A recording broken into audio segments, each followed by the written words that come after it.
Nós temos feito aqui algumas mini pregações sobre assuntos que interessam o nosso dia a dia como igreja. E o primeiro assunto que a gente resolveu tratar, ele foi ocasionado por uma pergunta: por que somos igreja? Ou será que somos uma igreja verdadeira? Será que somos uma igreja que está fazendo aquilo que o Novo Testamento, principalmente os pais da igreja, nos legaram? Para responder essa pergunta, a gente tem que analisar um pouco a história da igreja. E na história da igreja, durante muito tempo, se defendeu que a igreja verdadeira era a igreja da sucessão apostólica. Ou seja, quem vinha dos apóstolos até a igreja. Só que essa igreja, ela cometeu vários erros. Então, Lutero e Calvino, eles estabeleceram um princípio um pouco diferente. Tanto Lutero como Calvino, em momentos diferentes, declararam o seguinte: a igreja verdadeira é a igreja que, primeiro, prega o evangelho da salvação pela graça, somente pela fé. Então, uma igreja verdadeira é uma igreja que prega o evangelho da graça com salvação pela fé. Segundo, a igreja verdadeira é a igreja que administra bem as ordenanças que Jesus nos deixou. Quais foram as ordenanças claras que Jesus deixou? Duas: batismo e ceia. Batismo e ceia. Então nós começamos a falar sobre o batismo. Semana passada eu li aqui um documento escrito pelos pais da igreja. Alguns historiadores dizem que no ano 60, outros historiadores dizem no ano 90, mas enfim, logo no início da igreja. E o que esse documento preconizava com relação ao batismo? Que o batismo devia ser feito por imersão e não por aspersão. Esse batismo devia ser feito por imersão e não por aspersão. Então a primeira coisa que nós aprendemos sobre o batismo é que o batismo não deve ser feito apenas com aquela pingadinha de água na testa. Não deve ser feito dessa forma. Eu até recebi um vídeo que vocês já devem ter visto também, rodando aí no WhatsApp, de um padre, não sei se é padre, da igreja ortodoxa, e ele batizando o bebê. Muito engraçado, porque ele enfia o bebê, depois balança, enfia de novo, cabeça para baixo, cabeça para cima, balança, aí dá umas balançadas, e é mais ou menos aquilo ali o batismo da igreja ortodoxa. Mas enfim, a primeira coisa que a gente aprende sobre o batismo é que o batismo não deve ser feito por aspersão. Não deve ser feito. Salvo em algumas exceções. O pastor Flávio já batizou debaixo do chuveiro. Uma pessoa que estava internada no hospital. Já batizou com um copo de água, porque a pessoa estava internada no hospital. Mas se você tem condições de se batizar, você deve se batizar por imersão. Você deve ser imergido na água. Por quê? Porque isso aí tem um princípio espiritual envolvido. Daqui a pouco nós vamos até ler o texto de Romanos que fala sobre você ser sepultado com Cristo. O princípio do batismo é o princípio de morrer e nascer de novo. E hoje nós vamos falar muito sobre isso. A pergunta que muitas vezes nós fazemos é o seguinte: pastor, quem deve ser batizado? Nós vamos ler vários textos hoje que eles vão nos mostrar o seguinte: somente quem é capaz de fazer uma boa profissão de fé que deve ser batizado. Somente alguém que é capaz de fazer uma profissão de fé, capaz de entender o que é a fé cristã, que deve ser batizado. Não deve ser pressa para batizar. Eu gosto muito de uma parte da história da igreja.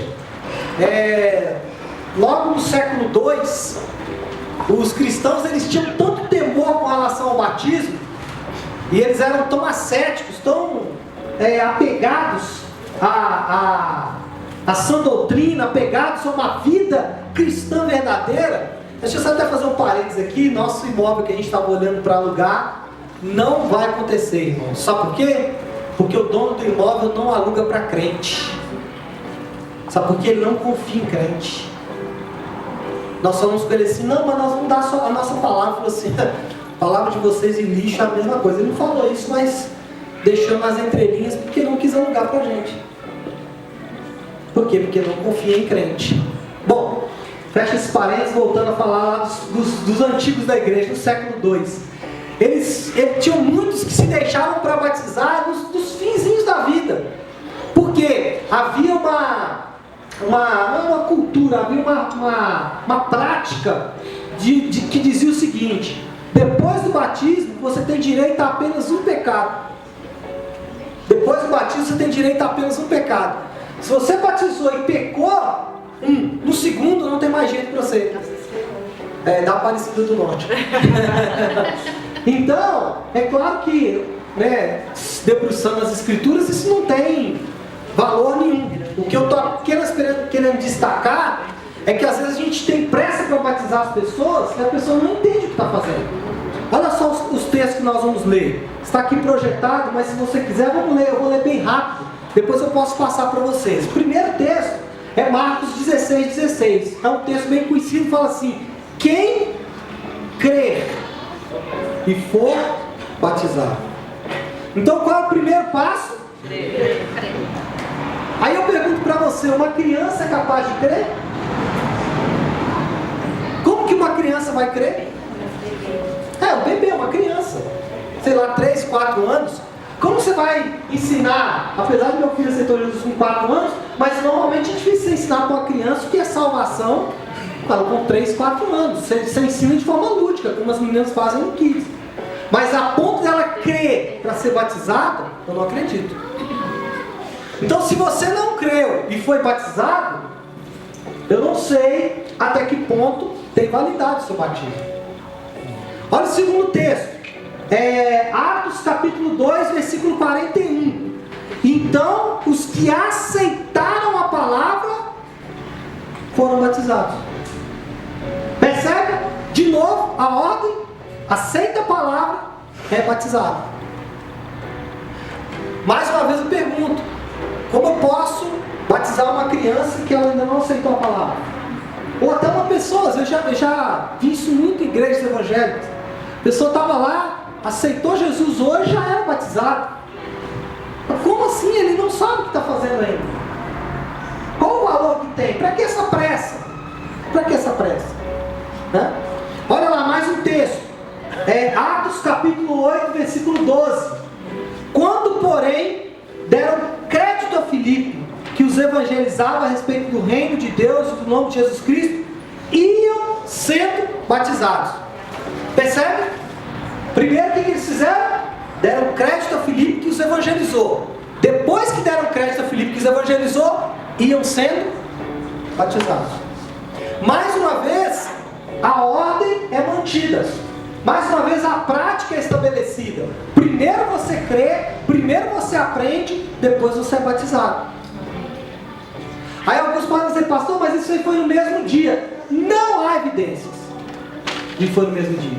Não há evidências. O que mais? Tem mais texto? Tem. Olha aqui. Esse aqui é um texto legal. Atos capítulo 10, versículo 44. Esse é um caso de exceção, mas mesmo assim é uma exceção com alguns detalhes. Presta atenção. Ainda Pedro falava essas coisas quando caiu o Espírito Santo sobre todos os que o quê? Ouviam a palavra. E os fiéis que eram da circuncisão vieram com Pedro admirados, porque também sobre os gentios foi derramado todo o Espírito Santo, pois os ouviam falar em novas línguas, falando em novas línguas, engrandecendo a Deus. Então perguntou Pedro: porventura pode alguém recusar a água, para que não sejam batizados esses que ainda como nós receberam o Espírito Santo? E ordenou que fossem batizados em nome de Jesus. Então lhe pediram que permanecesse com eles alguns dias. Esses foram batizados no mesmo dia. Pastor, então a sua teoria acabou de ir para o espaço. Mas eu não sei se você percebeu o finalzinho do versículo. Permaneceu com eles. O que Pedro falou? Não, eu os batizo, mas eu vou ficar aqui para ensiná-los. Então a exceção ela pode acontecer, desde que você tenha uma segurança que aquela pessoa ela vai se aprofundar nos princípios. Senão é só um banho de água fria, em alguns lugares suja. Bom, portanto, meus amados irmãos, de acordo com esses textos, somente os que deram provas razoáveis de terem crido em Jesus Cristo devem ser batizados. E segundo, que nós podemos ver aí também, e aliás, por que isso acontece? Porque o batismo é um símbolo do início da vida cristã. O batismo tinha essa característica. Todos que estavam iniciando a vida cristã, ou todos que ingressavam na igreja, eles ingressavam pelo batismo. Daqui a pouco eu vou falar sobre isso. Não devemos nos batizar para entrar na igreja. Isso é errado. Eu quero entrar na determinada igreja, eu vou me batizar. Não. Mas a porta de entrada da igreja é o batismo. Inclusive, por que a igreja católica e até os presbiterianos batizam as crianças? Porque é uma forma de inserir aquela pessoa no corpo de Cristo. Uma forma de inserir aquela pessoa na igreja. Só que eu não acredito que essa é a forma correta de inserir a pessoa no corpo se ela saber o que está fazendo.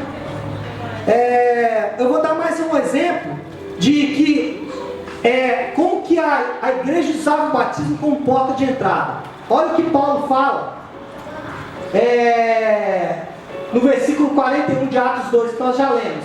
Aos que aceitaram a palavra foram batizados, beleza? Havendo um acréscimo naquele dia de 3.000 homens. Então preste atenção, a forma de se entrar na igreja em Atos era pelo batismo. Eles só eram acrescentados à igreja depois que ouviam a palavra e depois que eram batizados. Tem mais um texto, Romanos 6:3. É o que eu falei agora há pouco sobre o sepultamento, né? Ou porventura ignorais que, preste atenção, detalhe, todos nós. Para quem que Paulo está falando? Para os cristãos da igreja de Roma. E o que ele fala? Todos nós fomos batizados.